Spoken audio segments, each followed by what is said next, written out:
Maraya Brown here. Let's talk about painful periods. I've had a number of women reach out over the decades, I should say, but especially recently, a lot of women saying I bleed so heavy, I bleed so long, my moon cycles are painful. What do I do about it? So I wanted to come in. Let's talk about what are some of the causes, how is it impacting your well-being in your life, and also get into some pretty specific solutions without having to get a prescription for the pill or pain meds.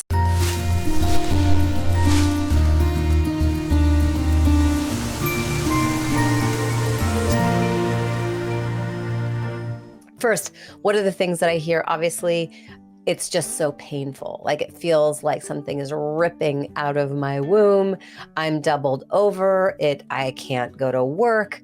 I just want to lay in bed all day. For some women, it's painful to the point that they vomit. Some women pass out simply from the pain. Okay. Other women complain talk about just how long they bleed. They'll bleed, not just the 2-3 days of heavy bleeding and then the little bit of kind of spotting, but they'll bleed heavy for 5, 6, 7 days plus spotting on either end. And what is going on? Some women talk about just how much blood they lose. They're bleeding through tampons, their cup is overflowing, not from like my cup overflows, but actually their menstrual cup is overflowing. Some complain of large blood clots. Okay. This is all alarming. Okay. And just because it's common does not mean it's normal. The irritability that can show up when we're in that much pain. The reason I bring up that I had my own experience of pain is I know how much mental and emotional capacity it takes up.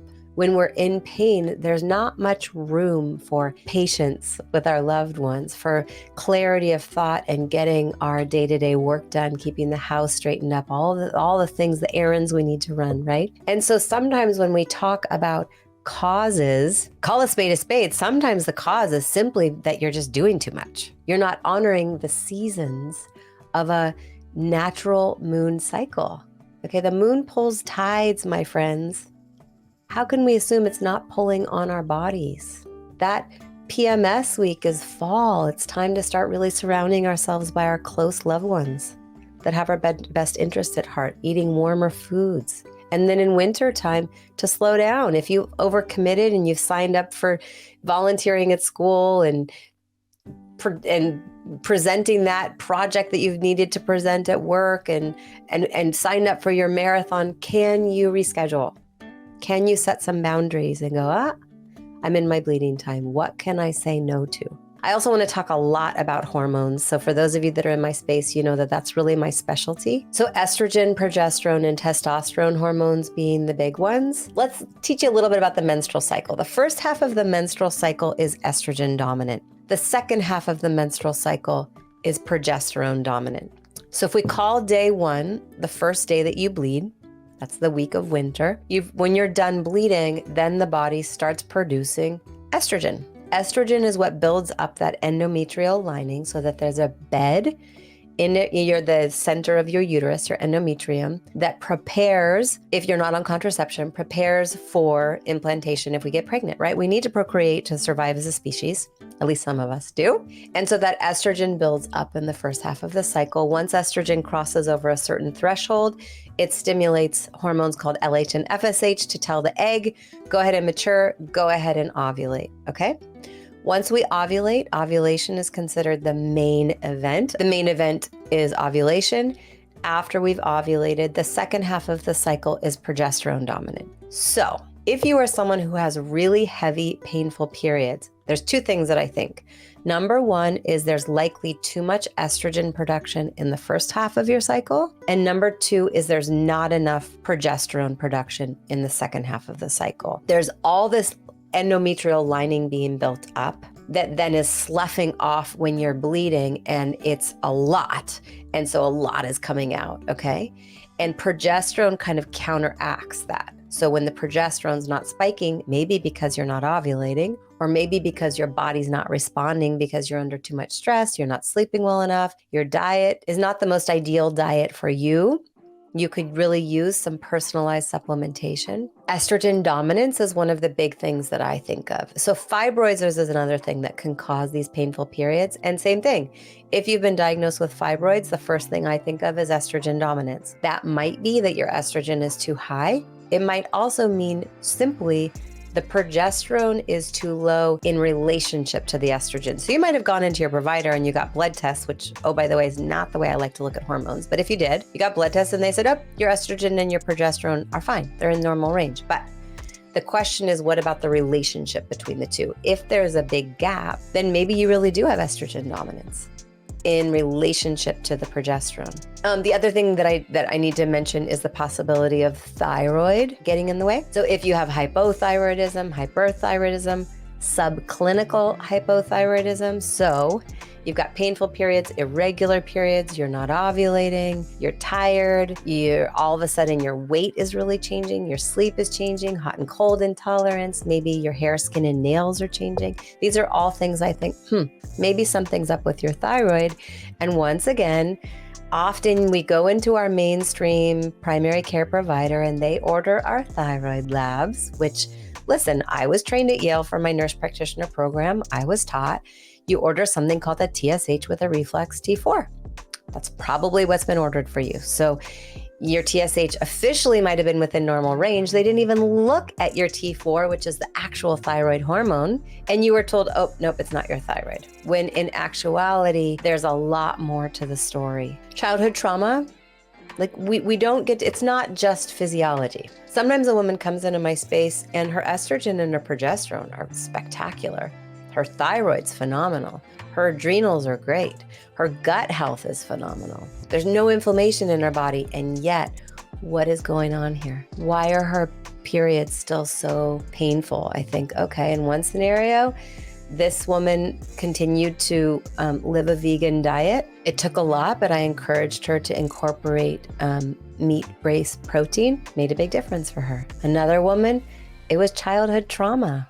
We had to get in there and really have conversations to feel the feels. And for the women that come into my internal space within my mastermind, it's one-on-one time, it's group calls. They also get something called REST with 2 R's, which stands for Rapid Reprogramming Emotional Stress Technique. So they get sessions with REST providers and we get in there and actually address the old trauma that resides in the body, okay, resides in our fascia, resides in our emotional body. And sometimes all the supplements, all the mindset, all the perfect diet, we have to also remember that our body keeps the score. Let's get into some solutions around the painful period. So first, from a supplemental standpoint, for the second half of the cycle, if we're wanting to bring the progesterone up, Vitex, which is also known as chaste tree berry, if you do it just week 3, like towards the end of week 3 and the entire week 4 of your menstrual cycle, and do that cyclically, that's going to help bring progesterone up. Same with wild yam cream and cinnamon and ginger to help bring the estrogen down. Phytoestrogens are always our friend. It's so fascinating. Phyto meaning plant, estrogen meaning the estrogen that comes from plants. When we eat phytoestrogen rich foods, it actually helps bring estrogen up when we need more estrogen, such as in perimenopause and menopause, and helps bring down excess estrogen when we have too much in the scenario of estrogen dominance and fibroids and menstrual migraines and heavy periods, that kind of thing. Okay. Through perimenopause, sometimes what happens is we'll have these big surges where we'll go 1 month we're struggling with estrogen dominance. The next month it's low estrogen and it's like, WTF, what am I supposed to do here? Phytoestrogens are going to be your friend through all of it. Okay. Some people go, well, what about breast cancer? Okay. We're talking about alpha versus beta receptor. Phytoestrogens go in and attach themselves to the beta receptor. It's actually been shown to be protective against estrogen-dependent cancers. So put that aside. I have no concern about it. I actually am a big advocate of phytoestrogens. So what are those? Your ground flax every day. It's also going to add great fiber. Red clover, you can drink red clover tea. Tofu, miso, so soy-based foods. But as long as the soy is non-GMO and organic. And lots of people are like, oh, no, you like soy. Soy is all evil. Listen, some people their bodies don't do well with soy. Okay. Just like some bodies don't do well with wheat or corn or strawberries or carrots. Okay. There's not one thing that's great for everyone. And I think most of the time, I'm a big advocate of eating a gluten-free diet, and it's not necessarily gluten that's evil. It's the way the wheat has been grown and processed. It's so genetically modified, so filled with herbicides and pesticides, and I think the same runs true for soy. So if you can get non-GMO and organic soy, you're good to go. In regard to decreasing your estrogen, the other thing is making sure you're detoxifying every day. So you've got to make sure you're pooping at least once a day. Let's call a spade, and start reducing your body's exposure to endocrine disruptors. So clean up the beauty care products, get your air fresheners out of the house, out of the car. They just do not belong. Use quality aromatherapy, get a great diffuser instead, okay? BPAs, your plastics, really prefer that you're not storing your water in plastic, your food in plastic or Tupperware. Can you get glass, stainless steel? Okay. I'm drinking my adaptogen elixir right now. I have my stainless steel coffee press. I have my Ember mug in here. I put propolis drops in here just because I'm right at the end of a head cold. So my adaptogen elixir is so yummy. And then I add the propolis and it's still okay. I can do it. Okay.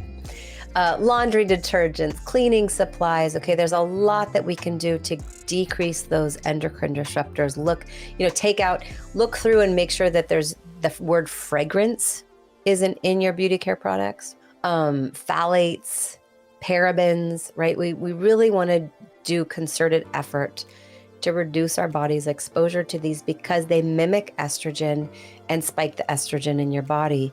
Same with if you are a meat eater, making sure that the meat that you're eating is free of hormones or antibiotics, okay? If the meat has been injected with hormones and you're then ingesting that meat, or you're drinking the milk or eating the butter from that meat, you're now getting in those hormones and it's throwing off your body's normal, natural hormone.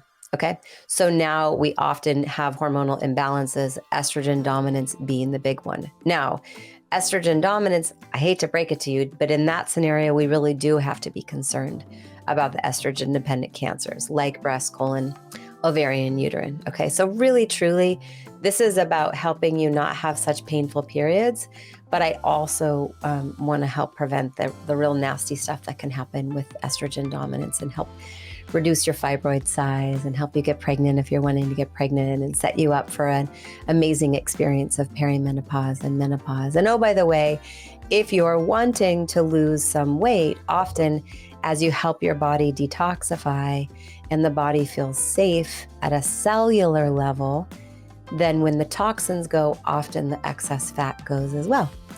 Because our body's smart. When there's toxins, the body enrobes those toxins with fat cells and traps them. And so once again, you hear me say over and over again, it's very rare that I'm going to recommend specific vitamins, and you'll never hear me recommend a multivitamin. But instead, how can we get our nutrients through food the way Mother Nature intended, in its synergy, in its multi-complexity, and all of the beautiful colors, get those into our body. The last thing I want to say as I close this up is the power of letting go, right? Sometimes I think, for a woman who's bleeding really heavy, is there resistance to letting go in other areas of her life?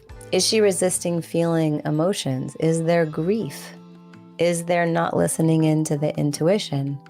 And if it is so painful, what is going on there? So we've talked about the actual anatomy, such as fibroids, right? An IUD, the physiology, such as hormones, the emotional component, the past trauma components, as well as all the various things that you can start trying.